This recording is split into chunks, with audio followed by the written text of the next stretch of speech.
महाराष्ट्र का मीडिया है और थाने का भी मीडिया है। मैं आप सबका स्वागत एआईसीसी और एमपीसीसी दोनों की तरफ से करता हूं। आज इस प्रेस कॉन्फ्रेंस में हमारे अखिल भारतीय कांग्रेस कमेटी के महासचिव सम्माननीय जयराम रमेश जी करेंगे। उनके साथ में महाराष्ट्र के प्रभारी सम्माननीय रमेश जी चेन्नीतला है। महाराष्ट्र के प्रदेश अध्यक्ष विधायक नानाभाऊ पटोले जी है। थाने के सांसद सम्माननीय राजन विचारे जी है। पूर्व सांसद और जाने माने पत्रकार कुमार केतकर जी है। यानी सांसद है, अभी सांसद है, सॉरी अप्रैल तक सांसद है। जो सांसद है थाने के पूर्व विधायक मुजफ्फर भाई, थाने के शहर अध्यक्ष विक्रांत जी, मेरे साथी चरणजीत सप्रा जी। मैं ज्यादा समय नहीं लेते हुए जयराम रमेश सर से विनती करता हूं कि वो आपको संबोधित करें। रोटी जी, एक मिनट प्रश्न है कि हमें बताया गया कि राहुल गांधी यहाँ संबोधित करेंगे, विजय से बात करेंगे तो उनको बुलाया जाए। राहुल गांधी को किसी ने नहीं कहा है, किसी ने नहीं कहा है। हमारे पास मैसेज है, यहाँ से बताया किसने कहा है? मुझे मैसेज दिखाइए, मैसेज दिखाइए, मुझे मैसेज दिखाइए। अभी भी हमने नहीं, आप मैसेज दिखाइए, मैसेज दिखाइए, आप मैसेज दिखाइए। ये इलेक्ट्रल बॉन्ड के माफिक नहीं होना चाहिए। मैसेज दिखाइए, मैसेज दिखाइए।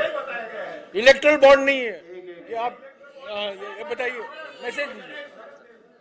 हो ताई ताई ताई एक मिनट, मराठी में इसमें लिखा गया आपल्या सोबत संवाद साधना। किसने दिया है? किसने दिया है? देखिए ना, थाने के लोकल लोगों ने दिया। हमारा मैसेज क्लियर नहीं। अनिल भाई, थाने के लोकल लोगों ने दिया। साथियों, कल राहुल जी ने सब नेशनल वाले ही हैं। कल राहुल गांधी, अगर आपको करना है आप बैठेंगे। उसमें हमारी मिस्टेक नहीं है ना। बराबर है, आपकी मिस्टेक नहीं। मैं एक मिनट, मैं आपसे माफी चाहता हूँ कि हमारा जो प्रवक्ता है सचिन शिंदे, ये इसको कुछ लगा कि राहुल जी की रैली आ रही तो राहुल जी आपको एड्रेस करेंगे, लेकिन राहुल जी ने ये सोचा था कि ये प्रेस कॉन्फ्रेंस नहीं करेंगे, हम पब्लिक ये करेंगे। और कल जो इलेक्ट्रॉनिक बॉन्ड का जो इशू आया सामने, इसलिए कल राहुल जी ने एक प्रेस अभी पूरी मणिपुर से लेके यहाँ तक की पहली बार प्रेस की है। तो इसलिए हमारे प्रवक्ता ने यहाँ के जो किया है तो वो थोड़ा सा पूछ लेना चाहिए उसने। मैं थोड़ा उसको चेक करता हूँ बाद में, लेकिन अच्छे से चेक करता हूँ उसको। लेकिन मैं आपसे ये करके अभी थोड़ा दिमाग शांत करके, क्योंकि अभी नहीं, बस मैं खुद प्रदेश अध्यक्ष करके मैं इस बात को एडमिट करता हूँ कि हमारा ये लोकल जो प्रवक्ता है उसने गड़बड़ की है। मैं अच्छे से चेक करता हूँ उसको। हाँ जी जी जी,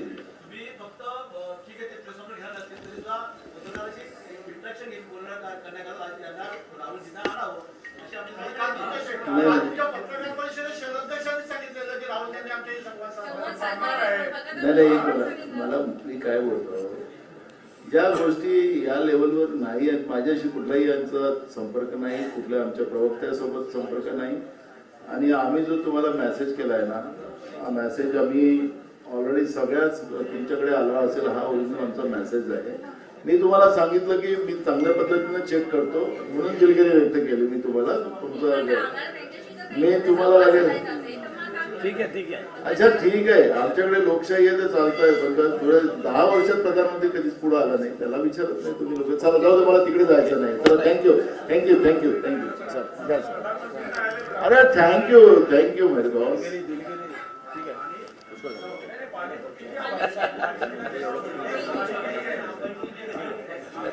हाँ चला, अगर और कोई शिकायतें हैं तो पहले वो ही ले रहा हूँ। नहीं हो गया, खत्म हो गया। और गलती हमारी है, गलती मेरी है, गलती हमारे साथियों की है। मैं आपसे माफी चाहता हूँ, ठीक है? चलो, तो साथियों, आज 63वां दिन है और भारत जोड़ो न्याय यात्रा का आखिरी दिन। आज शाम करीब 5:30 बजे भारत जोड़ो न्याय यात्रा का अंतिम कार्यक्रम होगा और ये उचित है कि जब हमारे संविधान पर आक्रमण हो रहे हैं, हमारे संविधान पर हमला हो रहा है और बात की जा रही है एक नए संविधान की, कि आज 5:30 बजे राहुल जी डॉक्टर अंबेडकर स्मारक में होंगे, चैत्य भूमि में होंगे और वहाँ कुछ समय वहाँ बिताएंगे। ये उचित है कि भारत जोड़ो न्याय यात्रा का अंतिम कार्यक्रम चैत्य भूमि में होगा, क्योंकि हमारे संविधान के प्रस्तावना जो प्रीएम्बल है उसके पहले लाइन में लिखा गया है सामाजिक, आर्थिक और राजनीतिक न्याय। ये पहला लाइन है। जनवरी 14 को थोबाल जो इम्फाल के पास है, वहां से ये भारत जोड़ो न्याय यात्रा की शुरुआत हुई और 63 दिन के बाद 110 जिले से होकर, हमारे देश के 110 जिले से होकर 16 राज्यों से होकर आज भारत जोड़ो न्याय यात्रा खत्म हो रहा है, समाप्त हो रहा है। 6000 किलोमीटर लंबा ये यात्रा है। 6000 आजकल एक विशेष आंकड़ा बन गया है, क्योंकि 6000 करोड़ बीजेपी को इलेक्टोरल बॉन्ड से मिला है। तो ये 2024 के चुनाव 6000 करोड़ वर्सेस 6000 किलोमीटर होगा। 4000 किलोमीटर कन्याकुमारी से कश्मीर तक पद यात्रा राहुल जी ने की 2022 और 2023 में, और अभी 2024 में उन्होंने 6000 से भी ऊपर किलोमीटर लंबा मणिपुर से लेकर मुंबई की भारत जोड़ो न्याय यात्रा की है। मैं समझता हूं ये एक वैचारिक यात्रा है, चुनावी यात्रा नहीं है, राजनीतिक पार्टी की यात्रा है, राजनीतिक मकसद है, पर यह विचारधारा का यात्रा है। ऐसी यात्रा चलते रहेंगे, क्योंकि हमारा मुकाबला, विचारधारा का मुकाबला आरएसएस के खिलाफ चलता रहेगा। ये लंबे समय तक हमें लड़ना पड़ेगा, चुनौती गंभीर है, हम तैयार हैं। और भारत जोड़ो यात्रा ने एक शुरुआत की है, अभी भारत जोड़ो न्याय यात्रा हुआ है, आगे भी आप देखेंगे ऐसी यात्राएं होती रहेंगी। पिछले 63 दिनों में राहुल गांधी जी ने हमारे देश के सामने कांग्रेस पार्टी की 5 न्याय एजेंडा रखी है। भारत जोड़ो न्याय यात्रा के 5 स्तंभ हैं: युवा न्याय, नारी न्याय, किसान न्याय, श्रमिक न्याय और हिस्सेदारी न्याय। और हर एक न्याय को लेकर हमने 5 गारंटियां दी हैं। अभी अभी हमारे अध्यक्ष मल्लिकार्जुन खड़गे जी बेंगलुरु में प्रेस कॉन्फ्रेंस कर रहे हैं। वो श्रमिक न्याय और हिस्सेदारी न्याय की गारंटियां की घोषणा कर रहे हैं। अभी तक हो गया होगा उनका प्रेस कॉन्फ्रेंस। तो मैं आपको इसके बाद आपके व्हाट्सएप में मिल जाएगा कि जो 25 गारंटियां हैं, मैं सब गिनाऊंगा नहीं, पर हमारे 5 न्याय हैं और 5 न्याय से संबंधित हमारे 25 गारंटियां हैं। 5 साल के लिए हम जनादेश मांग रहे हैं। 5 न्याय पूरा करने के लिए 25 गारंटियों के द्वारा, यानी कि 5-5-25, यही 2024 के चुनाव के मुद्दे हैं। बीजेपी की ओर से सारे मुद्दे जो उठाए जा रहे हैं, उनकी सारी रणनीति विभाजनकारी रणनीति है। सारे के सारे जो प्रधानमंत्री बोलते हैं, गृह मंत्री बोलते हैं, ध्रुवीकरण को प्रोत्साहन करने के लिए बोलते हैं और करते हैं। ध्रुवीकरण, विभाजनकारी और समाज में द्वेष और नफरत फैलाने की रणनीति हमेशा बीजेपी अपनाती है और खास तौर से चुनाव के पहले वो रणनीति बन जाती है। नागपुर में 28 दिसंबर को हमने एक रैली की थी।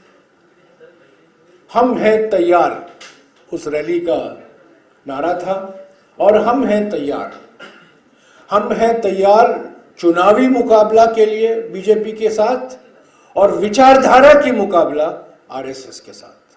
हमको दोनों करना है, एक चुनाव लड़ना है और उसके बाद ये विचारधारा की लड़ाई को हमें बरकरार रखना है। तो मैं समझता हूँ कि भारत जोड़ो न्याय यात्रा हमारे संगठन के लिए, हमारे देश की राजनीति के लिए बहुत फायदेमंद हुआ है। मैं फिर से आपसे माफ़ी चाहता हूं कि राहुल जी यहाँ नहीं हैं, वो कुछ गलत जानकारी आपको मिल गई। गलती आपकी नहीं है, गलती हमारी है। कल शाम को क्योंकि कुछ सनसनीखेज समाचार छपे थे इलेक्टोरल बॉन्ड को लेकर, उसके बारे में राहुल जी ने एक प्रेस कॉन्फ्रेंस की और कल शाम को ही उन्होंने किया। उसके बारे में कहा है जो बीजेपी की रणनीति है, जो इलेक्टोरल बॉन्ड से आपने देखा है, जो जानकारी छपी गई है, अभी और भी आने वाले हैं। ये तो बिल्कुल फर्स्ट इंस्टॉलमेंट है, और भी आना है। और ये बिल्कुल साफ हो गया है कि 4 तरीके से ये इलेक्टोरल बॉन्ड हमारे लोकतंत्र को कमजोर करने में लगा हुआ है।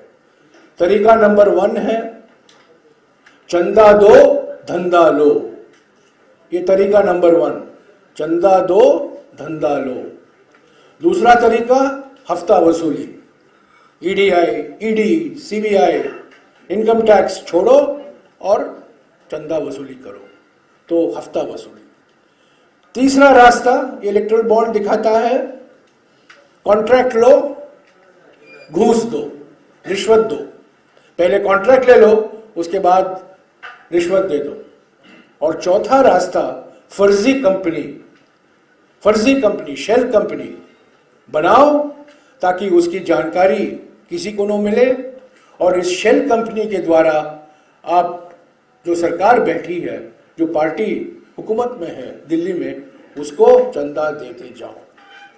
तो चंदादाताओं को सम्मान, अन्नदाताओं का अपमान, यही किसान विरोधी नरेंद्र मोदी की रणनीति है। हम समझते हैं कि ये जो इलेक्टोरल बॉन्ड घोटाला जिसकी जानकारी आई है और भी आएंगे, और ये बिल्कुल साफ दिखाएंगे। मैं गृह मंत्री को कहना चाहता हूं कि ईडी, सीबीआई, इनकम टैक्स हमारे हाथ में नहीं है, ये बीजेपी के हाथ में है, प्रधानमंत्री के हाथ में है, गृह मंत्री के हाथ में है। हम ठेका नहीं देते, हम कॉन्ट्रैक्ट नहीं देते बड़े बड़े पुल के लिए, बड़े बड़े हाईवे के लिए, बड़े बड़े रेल प्रोजेक्ट के लिए, बड़े बड़े कारखाने के लिए हम कॉन्ट्रैक्ट देने की स्थिति में नहीं है। तो हम पर आरोप लगाना मैं समझता हूं पाखंडी। और एक बात और भी कहूंगा मैं, 2016 में आपको याद होगा नोटबंदी किया गया था। आज 2024 में खाताबंदी किया गया है। 2019 में बालाकोट सर्जिकल स्ट्राइक हुआ था, 2024 में कांग्रेस के खिलाफ सर्जिकल स्ट्राइक हो रहा है। हमारे खाते बंद किए गए हैं, हम खर्च नहीं कर पा रहे हैं हमारे चुनाव प्रचार के लिए, हमारे ट्रैवल के लिए, हमारी यात्राओं के लिए, हमारी पब्लिसिटी कैंपेन के लिए। तो जो हमने जनता से पैसा इकट्ठा किया है, क्राउड फंडिंग की है, तो जनता ने, देश की जनता ने कांग्रेस पार्टी पर भरोसा करके चंदा दिया है, उसका भी हम इस्तेमाल नहीं कर पा रहे हैं क्योंकि हमारा खाता ठंडे बक्से में डाला गया है, फ्रीज किया गया है, हम चला नहीं सकते। तो एक तरफ चंदा इकट्ठा कर रहे हैं गैर कानूनी तरीके से, सुप्रीम कोर्ट ने कहा है ये गैर कानूनी है, संविधान के खिलाफ है, और दूसरी तरफ कांग्रेस पार्टी को बिल्कुल आर्थिक रूप से अपंग करने की एक षड्यंत्र रचाया गया है। ये कर आतंकवाद है। असली आतंकवाद के खिलाफ तो नहीं लड़ेंगे, पर कांग्रेस से लड़ेंगे और कर आतंकवाद करेंगे। टैक्स एजेंसियों का इस्तेमाल करेंगे, ईडी का इस्तेमाल करेंगे, सीबीआई का इस्तेमाल करेंगे। यही मैं समझता हूं, कांग्रेस पार्टी समझती है कि देश के सामने 2024 में यही मुकाबला है। क्या लोकतंत्र बचेगा? नरेंद्र मोदी कह रहे हैं 1 नेशन 1 इलेक्शन, ऐसा चलता जाएगा तो रहेगा 1 नेशन नो इलेक्शन, यही होगा। तो साथियों, मैं आपको ये मिल जाएगा, ये हमारे 25 गारंटियां हैं 5 न्याय को लेकर, जो अभी अभी कांग्रेस अध्यक्ष जी ने बेंगलुरु में इसकी घोषणा की है। यह आपको मिल जाएगा। युवा न्याय, नारी न्याय, किसान न्याय, श्रमिक न्याय और हिस्सेदारी को न्याय को लेकर हमने जो 25 गारंटियां दी हैं, ये एक व्यक्ति की गारंटी नहीं है, ये कांग्रेस पार्टी की गारंटी है। हमने अपने अनुभव के आधार पर, जो हमने काम करके दिखाया है, उसके आधार पर हम ये गारंटी कर रहे हैं। मैं आपको याद दिला दूं कि गारंटी शब्द हमारे राजनीतिक शब्दकोश में पहली बार राहुल गांधी जी ने कर्नाटका के विधानसभा के चुनाव के समय इस्तेमाल किया था। तब हमारी मजाक की गई, अरे क्या कर रहे हैं, गारंटी दे रहे हैं, गारंटी दे रहे हैं। आज वही व्यक्ति जो हमारा मजाक उड़ा रहा था तब, आज खुद अपने नाम पर गारंटी दे रहे हैं, मोदी की गारंटी, मोदी की गारंटी, मोदी की गारंटी। अभी वो गारंटी शब्द उन्होंने इस्तेमाल करने से पीछे नहीं हटा है और अपने आप को गारंटी के उस्ताद के रूप में दिखा रहे हैं। पर ये हमारे 25 गारंटियां हैं। मोदी की गारंटी है संविधान को खतरा, मोदी की गारंटी है 1 नेशन नो इलेक्शन, मोदी की गारंटी है सबको आर्थिक रूप से अपंग करो, एमएसएमई को खत्म करो, किसान को खत्म करो और 1 या 2 पूंजीपतियों को सारे आर्थिक नीतियों का फायदा पहुंचाओ। तो मैं अभी हमारे पीसीसी अध्यक्ष जी जो नाना पटोले जी हैं, वो आपको मराठी में संबोधित करेंगे। जो भारत जोड़ो न्याय यात्रा महाराष्ट्र में हुआ है, जो आज आखिरी दिन है और जो पिछले 5 दिन से नंदुरबार में हमने शुरू की थी, आदिवासी संकल्प से नंदुरबार से लेकर अभी मुंबई तक हमारा जो अनुभव रहा है, जनता से जो हमें रिस्पांस मिला है, उसके बारे में नाना पटोले जी आपसे बात करेंगे। पटोले, एक बार फिर मैं आपसे माफी मांगता हूं कि आपको गलत जानकारी।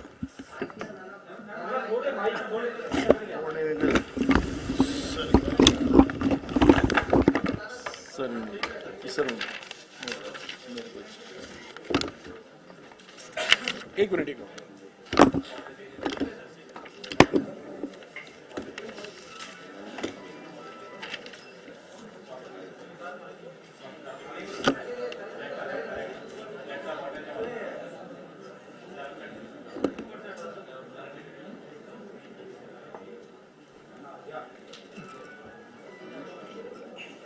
मणिपूर पासून निघालेली राहुल गांधीजींची यात्रा, जिला न्याय यात्रा म्हणून पूर्ण देशामध्ये न्यायाच्या दृष्टिकोनातून पाहिली जाते आहे।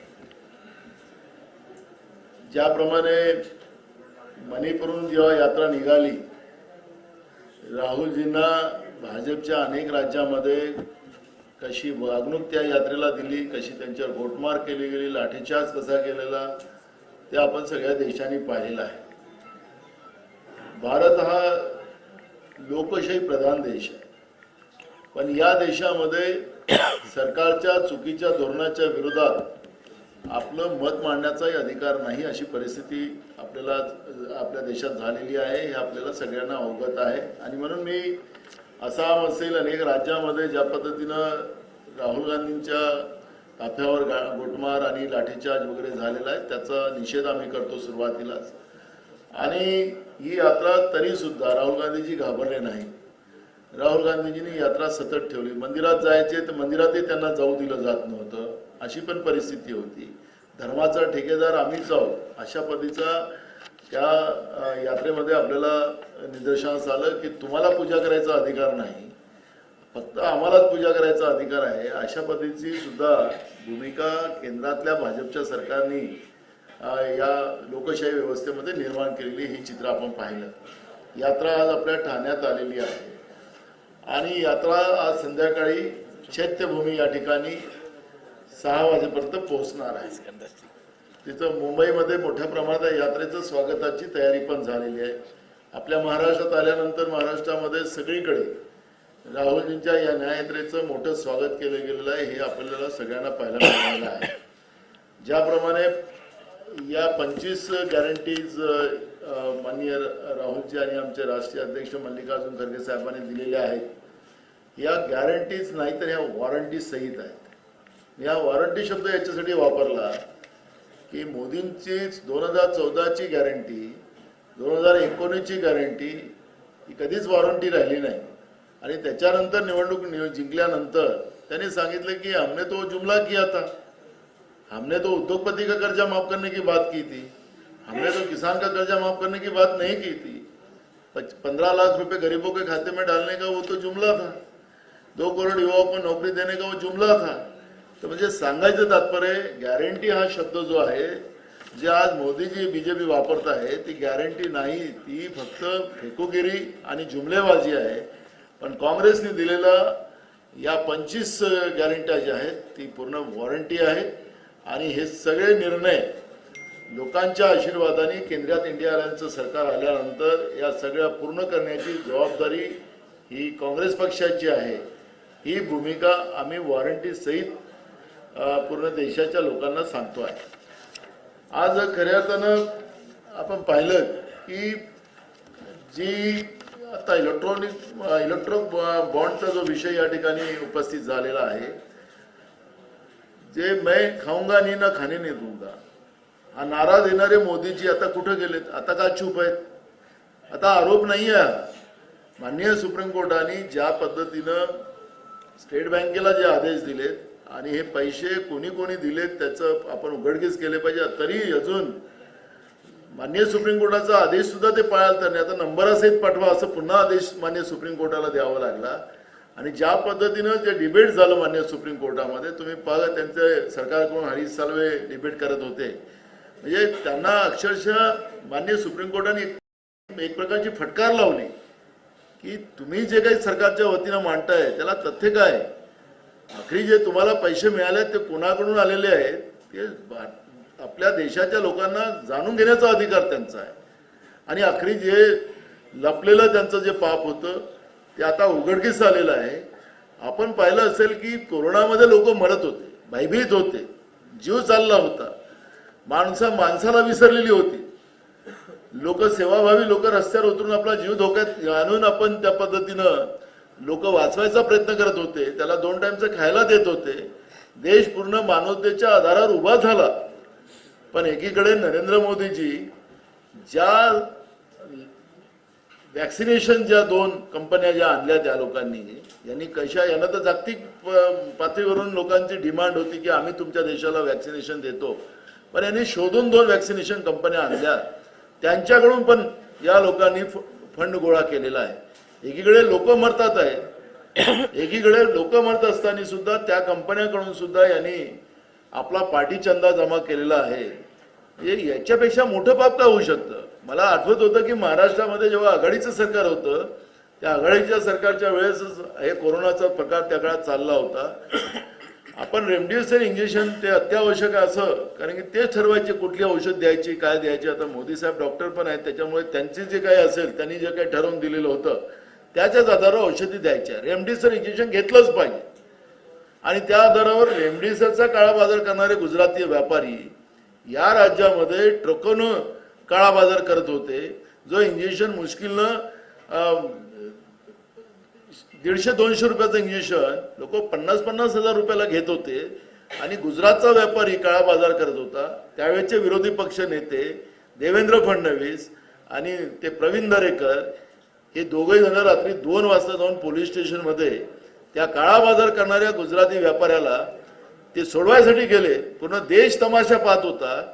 आखरी हे काय म्हणजे मेलेल्याच्या टाळूवर लोणी खाण्याची प्रथा जी भाजपनी आणि राज्यकर्त्यांनी सुरू केलेली आहे, त्याची मानसिकता जी काय होती ती आता आपल्याला या इलेक्ट्रॉनिक बॉन्डच्या माध्यमातून आपल्याला पाहायला मिळते आहे. आणि म्हणून मी आपल्या सगळ्यांना सांगतो की ही जी काही परिस्थिती आज देशामध्ये निर्माण केलेली आहे, या देशामध्ये ना शेतकरी सुखी आहे, या देशामध्ये ना महिला सुखी आहेत. महिलांवर अत्याचाराचं हे प्रकरण आता तर सापडच झालं. आपण ज्या शहरात आहोत त्या शहरामध्ये आरोग्य व्यवस्थेचे 3-13 वाजले. लोक सरळ जातात, त्यांनी आडवे होऊन निघतात. अशी परिस्थिती या ठाणे शहरामध्ये. सगळ्यात मोठा गुंडाइझम या ठाण्यामध्ये आहे. पोलिसांना तर आता आदेशाचंच पालन करायचं. कोणी गेलंय अन्याय करणारा माणूस, अन्याय झालेला माणूस ते पोलीस स्टेशनमध्ये, तर त्याला न्याय मिळत नाही. तिकडून फोन आला तरच त्याचं काम होईल, नाही तर न्याय होणार नाही. अशा पद्धतीची परिस्थिती आज ठाणे शहरामध्ये आहे. आज इथं म्हणजे खऱ्या अर्थानं जनतेमध्ये मोठा उद्रेक आहे. आणि ही जी काही परिस्थिती आपण आज पाहतो आहे की ह्या परिस्थितीला आपल्या सगळ्यांनीच आता एकत्रित लढण्याची भूमिका आता लोकांनी घेतलेली आहे. आणि राहुल गांधीजीच हे यांचं नेतृत्व करू शकतात हा विश्वास 6000 किलोमीटर मणिपूर ते मुंबई आणि दक्षिणेमधून काश्मीर ते कन्याकुमारी ते काश्मीर अशी 4000 किलोमीटरची यात्रा, अशा जवळपास 10,000 किलोमीटर दक्षिण उत्तर आणि पूर्व पश्चिम या यात्रेचा समारोप आज संध्याकाळपर्यंत होती आहे. मग एवढं त्यागाची आणि समर्पणाची भूमिका आजच्या युगामध्ये कुठल्या नेत्यामध्ये असेल तर फक्त राहुल गांधीमध्ये आहे. आणि राहुल गांधीजींनी या देशातल्या लोकांचं दुःख समजून घेतलंय. आणि म्हणून या 25 ज्या गॅरंटी आहेत त्या 25 गॅरंटीच्या माध्यमातून लोकांचं दुःख हरण करणं, त्याला मुख्य प्रवाहात आणणं, त्याला न्याय देणं, ह्या सगळ्या भूमिका म्हणजे मग कामगारापासून तर आमच्या तरुणापासून तर महिलांपासून तर युवकापर्यंत शेतकऱ्यांपर्यंत या सगळ्यांना समान न्याय देण्याची भूमिका जी आमच्या संविधानामध्ये आहे त्या सगळ्या गोष्टीची गॅरंटी याच्यामध्ये दिलेली आहे. आणि म्हणून या सगळ्या व्यवस्थेला ताकदीनं एक परिवर्तनाची लहर पूर्ण देशामध्ये आपल्याला पाहायला मिळेल. मी तुम्हाला आत्तापासून सांगतो की काळ्या दगडावरची ही पांढरी रेषा आहे की देशामध्ये सत्तेचं परिवर्तन होणार आणि इंडिया अलायन्सचं राहुल गांधींच्या नेतृत्वामध्ये देशात सरकार येणार हा विश्वास या देशाच्या जनतेमध्ये आहे. आणि त्याच पद्धतीचं चित्र आज सगळीकडे आहे. काय प्रश्न असतील तर विचारा मराठी. एक मिनिट 1 सेकंड शो अप एक मिनिट 1 सेकंड होल्ड ऑन. एक मिनिट आम्ही तुम्हाला एक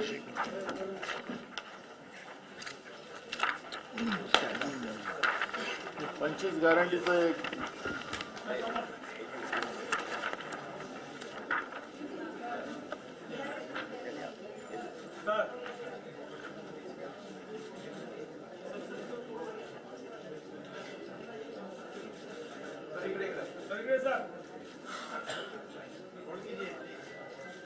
ओके. थँक्यू.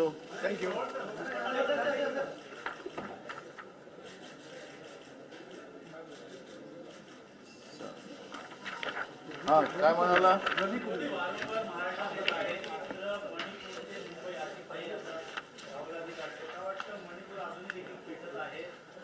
हे बघा, आपण महाभारतामधलं धृतराष्ट्राचं जे सीन पाहिलेलं आहे तेच आज मणिपूरचं सरकार आणि केंद्रातलं नरेंद्र मोदीचं सरकार करते असं आपण पाहतोय. तिथं महिलांचं वस्त्र हणून होत आहे, त्यांची इज्जत लुटली जाते आहे, त्यांना पेटवलं जाते आहे. ते जे महाभारतातलं सीन आहे तेच सीन आहे, इथं काही बदल नाही आहे. म्हणून मी परवा सांगत होतो की रामायणामध्ये सीतामाईचा अपमान करणारे आणि महाभारतामध्ये द्रौपदीचा म्हणजे महिला शक्तीचा अपमान ज्या ज्याने केला त्यांना कधीच त्यांना स्थान मिळालं नाही. आणि हीच परिस्थिती आज पूर्ण याच्यामध्ये आहे. का नाही देशाचे प्रधानमंत्री मणिपूरबद्दल बोलत? आणि योगायोगानं भाजपचं राज्य आहे, ते सरकार बरखास्त करावं अशी मागणी तिथल्या लोकांनी केली. पण मणिपूरच्या बद्दलचा म सुद्धा बोलायला तयार नाही. महागायचं तर म बोलतच नाही. पण मणिपूरमध्ये महिलांवर अत्याचार त्या ठिकाणी चाललेला आणि यांनीच ते त्या पद्धतीचा वाद निर्माण केलेला आहे. पहिले कधीच त्या भागामध्ये या पद्धतीचा उद्रेक होत नव्हता. यांचं सरकार आल्यानंतर त्या भागात उद्रेक निर्माण केला. आणि म्हणून आज आपण पाहतो की जसं तुम्ही म्हणालात की महाराष्ट्रामध्ये मोदीजी मोठ्या प्रमाणात येतात. मोदीजी असतील किंवा अमित शहाजी असतील किंवा त्यांचे नड्डाजी असतील, या सगळ्यांचे दौरे वाढले. महाराष्ट्रातूनच सत्तेचं पतन नरेंद्र मोदीच्या सरकारचं होणार आहे हे तय झालेलं आहे. त्यामुळे त्यांचे दौरे इथं वाढलेले आहेत. ओके, एक मिनट, एक एक करके एक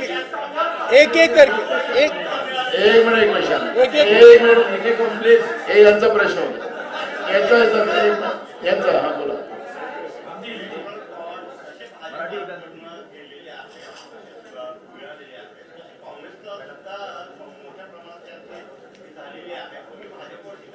कुठं रे आमच्या इलेक्ट्रॉल बॉर्डचा तुम्ही हिशोब बघा, त्यांनी दिलेला आहे ना बँकेने. आमच्याजवळ ईडी नाही आहे, सीबीआय नाही, काही नाही आहे. आम्ही काही कुणाला ठेके दिलेले नाही आहे. तुम्ही गडकरींचं भाषण ऐकलं असेल लोकसभेतलं, त्याच्या मेगा इंटरनॅशनलचं ते उल्लेख करत होते की कशी कंपनी आहे, काय काय जरूरत आहे, तुम्ही कशा कंपन्यांचा सपोर्ट करता, कसा तो पैसा तिथं आला. आणि बोगस कंपन्या जयरामजींनी सांगितलं त्याप्रमाणे यस मॅडम, या हजारो कोटी रुपये त्यांना कसे मिळू शकले. यस मॅडम, एक मिनिट प्लीज, एक मिनिट, कोई सप्लिमेंटरी नहीं प्लीज. हाँ मैडम प्लीज.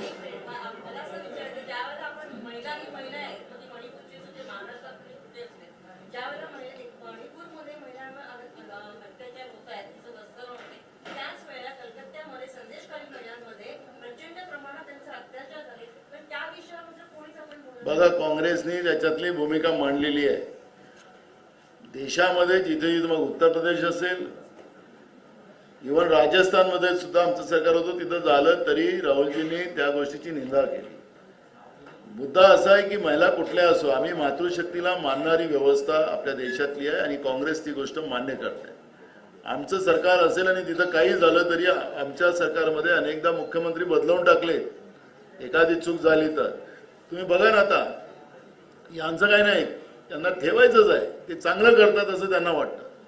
आणि म्हणून या सगळ्या प्रकरणामध्ये काँग्रेसची भूमिका, आणि म्हणून आम्ही आता तुम्हाला बघा, या स्त्री शक्तीच्या बद्दलचे 5 आम्ही जे मुद्दे दिलेले आहेत, या स्त्री शक्तीला सन्मानानं आणि स्त्री शक्तीची शक्ती पुन्हा ताकदीनं उभी व्हावी यासाठी आम्ही 5 त्यांच्यासाठी गॅरंटी दिलेली आहे.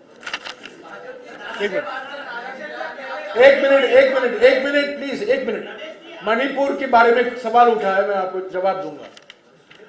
10 महीने हो गए हैं, सैकड़ों लोग मारे गए हैं, लाखों लोग विस्थापित हुए हैं. प्रधानमंत्री ने मणिपुर के बारे में अपनी चुप्पी नहीं तोड़ी है. मणिपुर नहीं गए हैं, मणिपुर के मुख्यमंत्री से उन्होंने बात नहीं की है. मणिपुर और मणिपुर के सांसद, मणिपुर के विधायकों से उन्होंने बात नहीं की है. मणिपुर के राजनीतिक दलों से बात नहीं की है. हमने संदेश खाली को लेकर हमने कड़ी निंदा की है. मैंने खुद कहा है, कहीं पर किसी भी राज्य में महिलाओं पर अत्याचार होना दुर्भाग्यपूर्ण है और कड़ी सी कड़ी सजा देनी चाहिए जो गुनहगार है. पर मणिपुर के बारे में प्रधानमंत्री 10 महीने हुए हैं, मणिपुर के बारे में तो उन्होंने कुछ कहा भी नहीं और मणिपुर में गए ही नहीं. और जो मांग है मणिपुर के मुख्यमंत्री को बदलने की, उस पर उन्होंने अपनी चुप्पी नहीं तोड़ी है. हाँ जी, यहाँ अमित शाह ने कहा है कि हमारे 303 सांसद है, फिर भी हमें सिर्फ 6000 करोड़ मिले एक, और अगर सारी जानकारी सामने आ जाए तो विपक्ष चेहरा नहीं दिखा सकता. आपका क्या? मैंने अमित शाह गलती से भी सच नहीं बोल सकते अपने प्रधानमंत्री के माफिक. उनका जवाब मैंने दिया है. मेरा जवाब पढ़िए. मेरा जवाब क्या है? एक, हमारे हाथ में सीबीआई नहीं है, हमारे हाथ में ईडी नहीं है, हमारे हाथ में इनकम टैक्स नहीं है, हमारे हाथ में कोई जांच की एजेंसी नहीं है, वो अमित शाह के हाथ में है. दूसरी बात, हम कॉन्ट्रैक्ट नहीं दे रहे हैं टनल के लिए, हम कॉन्ट्रैक्ट नहीं दे रहे हैं 6 लेन 8 लेन 10 लेन हाईवे के लिए, हम कॉन्ट्रैक्ट नहीं दे रहे हैं बड़े बड़े इरिगेशन प्रोजेक्ट के लिए.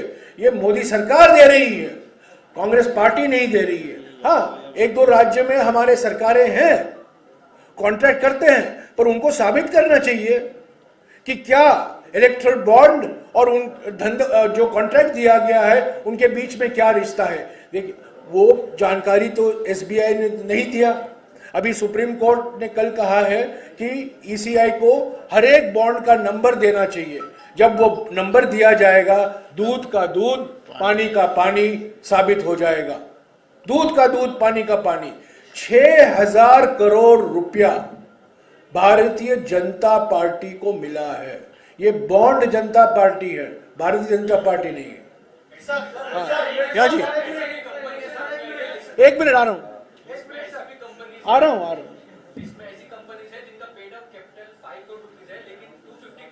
ऐसे कंपनियां हैं जिनका प्रॉफिट 20 करोड़ है और 400 करोड़ रुपया उन्होंने चंदा दिया है, पर एक कंपनी का नाम नहीं है।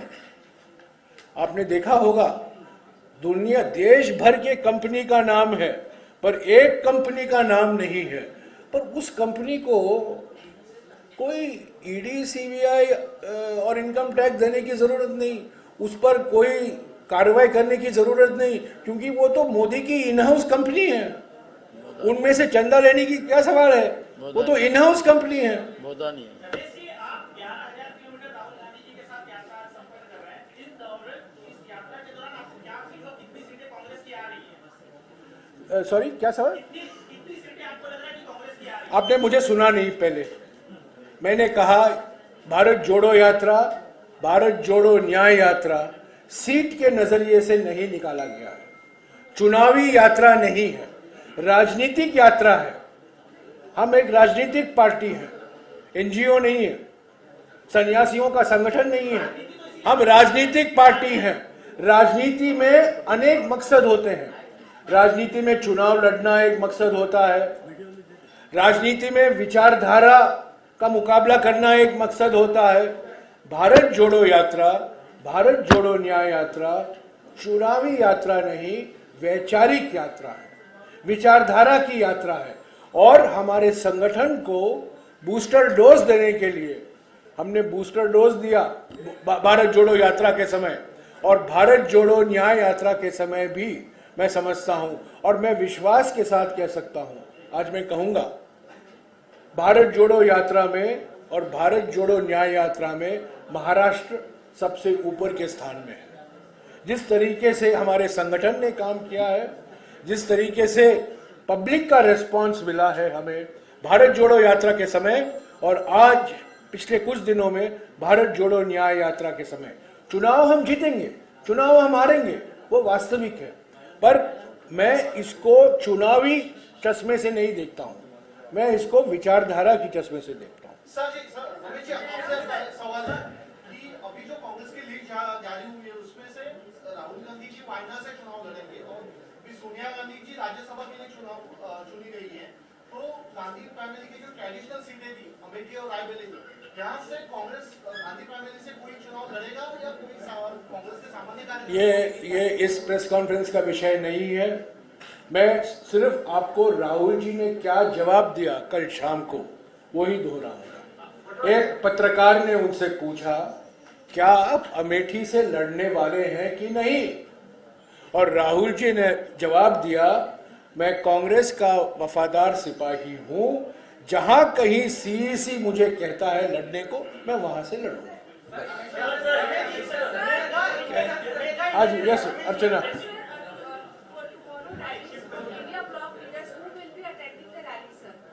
I do not have the latest up-to-date information, but all leaders of India Janbandhan have been invited.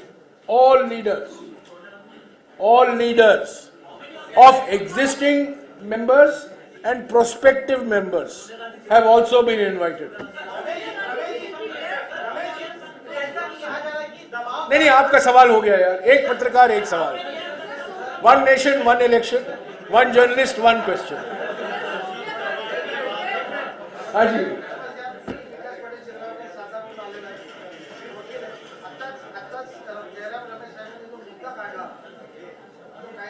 अशा पद्धतीने काढला की इलेक्ट्रॉनिक बॉन्ड्समध्ये शेल कंपन्यांच्या संदर्भातला विषय समोर आलेला आहे। अशा वेळेला सुप्रीम कोर्टामध्ये इंटरव्हेन होऊन जर शेल कंपन्यांच्या माध्यमातून पैसे जर मिळाले असेल, पत्रकारांनी ही गोष्ट विचारात घ्यावी। ठीक आहे, आला तुमचा प्रश्न. आला. एक मिनिट मी तुम्हाला नंतर शेअर करतो. तो तुमच्याशी नंतर शेअर करतो. चला नाही. हां.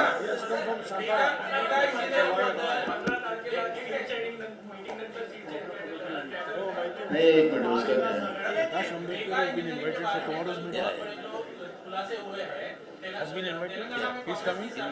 He's coming? But he's coming.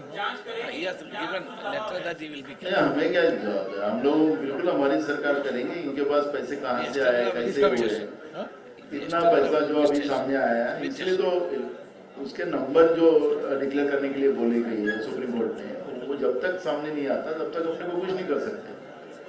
एक मिनट, ये जो सवाल यहाँ आया था कौन कौन पार्टियां आ रही है, मैं आपको जानकारी दूंगा कि कल की बैठक, कल की रैली के लिए प्रकाश अंबेडकर जी को भी निमंत्रण गया है, क्योंकि आपके मन में उन्हीं का सोच है, मैं जानता हूँ.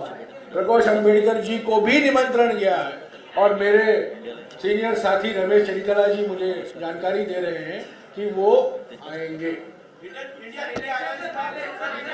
हाँ जी, इंडियन अलायंस का सीट बंटवारा कब डिक्लेयर करने वाले आप? इंडिया अलायंस का सीट बंटवारा कब डिक्लेयर करने वाले? महाराष्ट्र का और देश चल ही रहा है ना.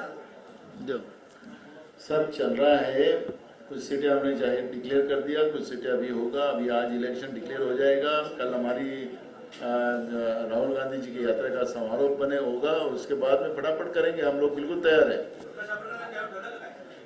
बिल्कुल है. वो हमारे साथ है. क्या बोल अभी? अरे ऐका ना बाबा, मी काल पण तुम्हाला सांगितलं की एकदम क्लिअर आहे की बसून याच्यावरची चर्चा करू.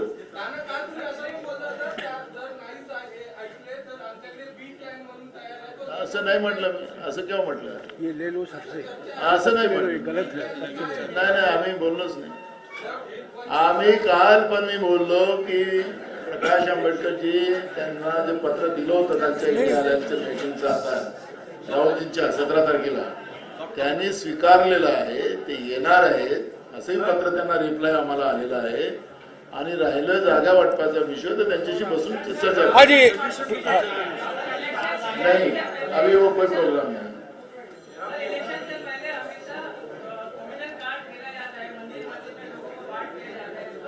देखो, हमारे यहाँ पे हमारा एक बाल भारती करके हम लोगों को एक लेसन था, उसमें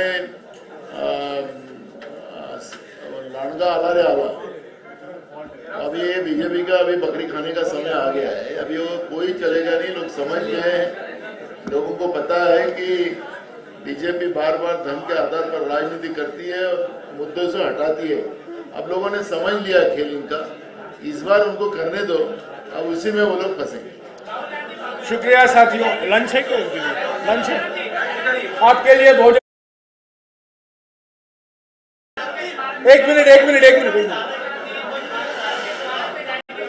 एक मिनट चिल्लाइए मत प्लीज. हाँ, बहुत सारे हम पूरा कोशिश हम कर रहे हैं कि इलेक्ट्रल बॉन्ड एक मुद्दा है, क्योंकि ये इलेक्ट्रल बॉन्ड हमारे प्रधानमंत्री की मानसिकता का एक प्रतीक है. जो पूंजीपति के लिए इन्होंने काम किया है पिछले 10 साल अन्याय काल, और इलेक्ट्रल बॉन्ड एक प्रतीक, एक मानसिकता का प्रतीक है. तो इस चुनाव में अलग अलग मुद्दे हैं, पर यह मुद्दा महत्वपूर्ण मुद्दा है और कांग्रेस पार्टी इस मुद्दे को लेकर अगले 1 महीने तक अभियान चलाती रहेगी.